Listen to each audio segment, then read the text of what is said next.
बहुजन समाज की हर खबर पाने के लिए सब्सक्राइब करें अम्बेडकर पीपल्स वॉइस और बेल आइकन दबाएं। गैर बराबरी और गैर बराबरी पर आधारित समाज व्यवस्था बनाई गई, उस व्यवस्था में जिसमें इस देश के एक बड़े समाज को उसके तमाम अधिकारों से वंचित किया गया। कौन से अधिकार? पढ़ने का अधिकार, पढ़ाने का अधिकार, घूमने का अधिकार, घर बनाने का अधिकार, सम्मान से जीने का अधिकार, अच्छे कपड़े पहनने का अधिकार, मूछें रखने का अधिकार, धन रखने का अधिकार। ये सारे अधिकार जो हैं एक लंबे समय तक छीन के रखे गए। हमारे जो पुराने लोग ये बैठे हुए दो बुजुर्ग हमारे सम्मानित, ये जानते हो किस तरह का जीवन इन लोगों ने जिया है। लेकिन बाबा साहब अम्बेडकर ने 26 जनवरी 1950 को जो संविधान लागू कराया, उस संविधान में देश के हर व्यक्ति को भी, चाहे वो किसी जाति धर्म का हो, अधिकार मिले। और क्या अधिकार?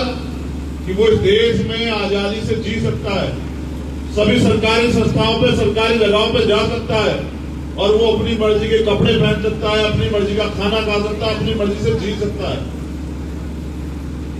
लेकिन संविधान जब लिखा गया और संविधान लागू हुआ, ये जो हमारे नौजवान नेता है, मेरी बात को गौर से सुनना, कि संविधान से गैर बराबरी तो खत्म होने का प्रावधान बना कि अगर कोई किसी व्यक्ति पे जाति के आधार पे, धर्म के आधार पे शोषण करता है तो उस पर कार्रवाई होगी। जैसा एक मूवी बनी आर्टिकल 15 में वो लिखा गया कि अगर कोई किसी पे जुल्म जाति करता है, धर्म या जाति के आधार पर उत्पीड़न करता है तो उस पर कार्रवाई होगी। ये यहाँ समानता है सबको। लेकिन इस देश की जो धन संपत्ति थी, इस देश की जो जमीन थी, उसका बंटवारा नहीं हुआ। जो पहले उस सरकार से पहले, संविधान के आने से पहले गरीब था, सत्ता ट्रांसफर हुई, फिर पूंजीपतियों के हाथ में चली गई। और ये जो बड़ा वर्ग है देश का, जो भाव में जीता था, उसको ना जमीन मिली, ना धन मिला, ना कुछ मिला, और वो गरीब का गरीब रह गया।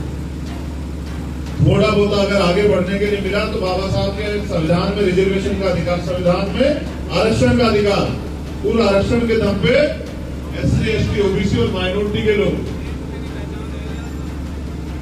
अधिकारी कर्मचारी बनने लगे। और जब अधिकारी कर्मचारी बनने लगे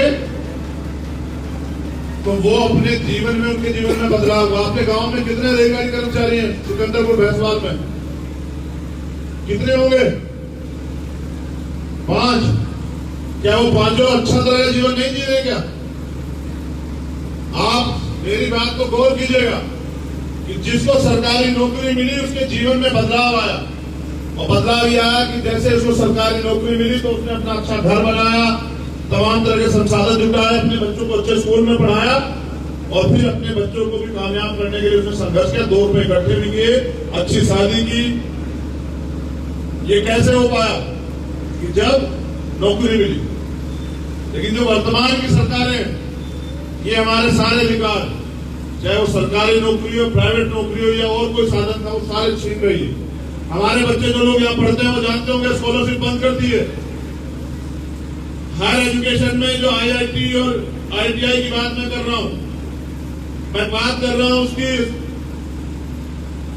ये क्या कर रहे थे, BTech, पॉलिटेक्निक, इसकी जो स्कॉलरशिप आती थी कि गरीब का बच्चा भी वो इंजीनियर बनने लगा था, इसको दिक्कत हो गई, इन्होंने वो बंद करवा दी। अब मैं आपको